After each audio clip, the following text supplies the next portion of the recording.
नमस्कार, आपण पाहत आहात बहुजन हिताय न्यूज, जनसामान्यांचा बुलंद आवाज।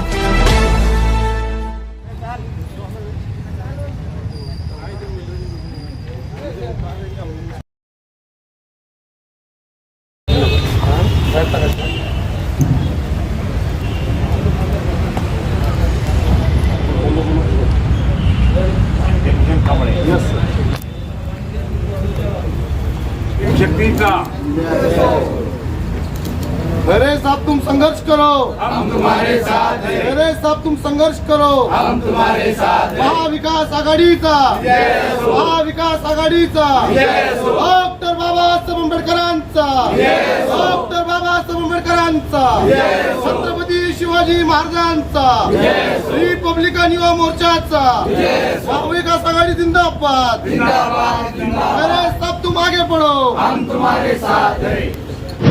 साहेब काय सांगायला पूर्ण पाठिंबा देण्यात आलेला आहे, काय अनेक डावे उजवे बाकीच्या संघटना, विविध संघटना यांच्या सगळ्यांचा पाठिंबा महाविकास आघाडीला मिळालेला आहे। रोज अनेक थवेचे थवे येतात आणि ते पाठिंबा देऊन, फक्त पाठिंबा देऊन नाही, ते स्वतः त्यांच्या एरियात ज्या ज्या एरिया असतील त्या त्या एरियात ते कामालाही लागलेले आहेत।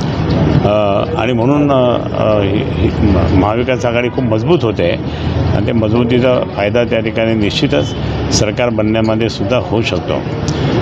आणि म्हणून माननीय शिवसेना पक्षप्रमुख उद्धवजी ठाकरे जे महाविकास आघाडीचे करते आहे, तर ते त्यांनी रिपब्लिकन युवा मोर्चा म्हणून जी संघटना आहे त्या संघटनेचे सन्माननीय अध्यक्ष राहुलजी डंबाळे यांच्या नेतृत्वाखाली राज्याचे जिल्ह्याचे प्रमुख आपले जय किशनजी कांबळे यांच्या नेतृत्वाखाली हे सगळे आता उद्यापासून कामाला लागतील। उद्यापासून तुम्हाला दिसून येतील, म्हणजे हे या संघटनेचे आहेत। म्हणजे अशा अनेक संघटना पूर्णपणे, आणि तुम्हाला सांगतो की म्हणजे रिपब्लिकन असतील, बाकीचे दुसरे सगळ्या संघटना असतील, दलित बंधूंच्या संघटना असतील, त्या सगळ्या एकत्रपणे त्या ठिकाणी काम संविधान वाचवण्यासाठी सगळे एकत्र महाविकासाला पाठिंबा देण्यात आलेला आहे। आज महाविकास आघाडीला पाठिंबा देण्याचे मूळ कारण म्हणजे संविधान रक्षण देश हितासाठी अत्यंत आवश्यक असून राज्यघटनेविरुद्ध कट कारस्थान करणाऱ्या भाजप सरकारला धडा शिकवण्याची हीच वेळ आहे। एक जागरूक नागरिक म्हणून आज जर तुम्ही स्वतः डोळ्याने बघितलं, राज्यघटना बदलण्याचे कट कारस्थान करून अनुसूचित जाती आणि जमाती, ओबीसी अल्पसंख्यांना बेदखल करीत आहेत भाजपने सरकारला सत्तेतून खाली खेचण्यासाठी महाविकास आघाडीसोबत जाणे अत्यंत काळाची गरज झालेली आहे।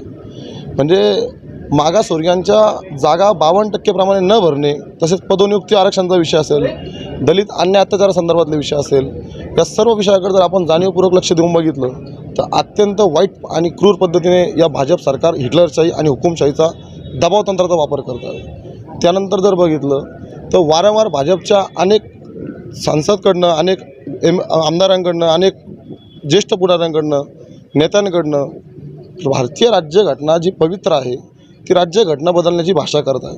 म्हणजे यांच्या पोटात एक, होटात एक, मनात एक आणि तोंडातून एक निघतं आहे। म्हणजे यांची किती भयानक अवस्था यांच्या डोक्यामध्ये भिनलेली आहे संविधानाबद्दल। म्हणजे यांना नेमकं हिटलरशाही राबवायची का काय म्हणूचं सरकार राबवायचं, चाललं काय डोक्यामध्ये, हे खूप वाईट घटना आहे।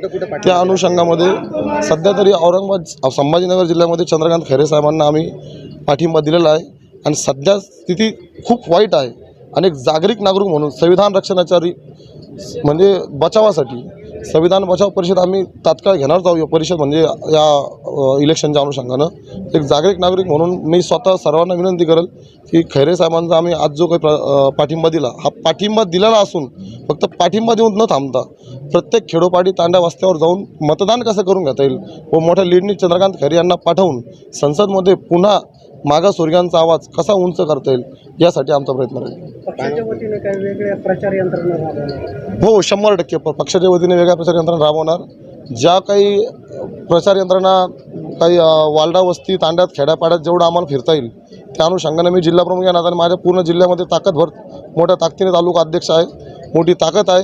ही ताकद मी चंद्रकांत खैरे यांच्या पाठीशी उभा करणार आहे। आज एवढंच बोलू शकतो। या अनुषंगाने काही काय आवाहन करणार कार्यकर्ते आणि मी कार्यकर्त्यांना या अनुषंगाने आजपासून एकच आवाहन करेल की आपण ज्या एक जे मनात साध्य धरून एक जो पाठिंबा आज चंद्रकांत खैरे महाविकास आघाडीला दिला, खैरे साहेबांनापेक्षा महाविकास आघाडीला दिला, कारण की महाविकास आघाडी सध्या सत्तेत येणं खूप काळाची गरज आहे. कारण मी पहिले अगोदरही बोललो, हिटलरशाही कुठेतरी थांबायला पाहिजे. कार्यकर्त्यांना एकच मेसेज देईल की येणाऱ्या मतदान तारखेला आता जो काही प्रचार चालू आहे, आजपासून एकच सांगेल की फक्त पाठिंबा हा कागद देऊन किंवा पाठिंबाचं पत्र देऊन न थांबता त्यांना मतदान करा, त्यांना मोठ्या लीडने निवडून आणा आणि ज्या काही मदत कुठं अत्यावश्यक असेल ते तातडीने आम्हाला कॉल किंवा खैरे साहेबांना कॉल करा. आम्ही 100% त्या सुविधा आपल्याला उपलब्ध करून देऊ.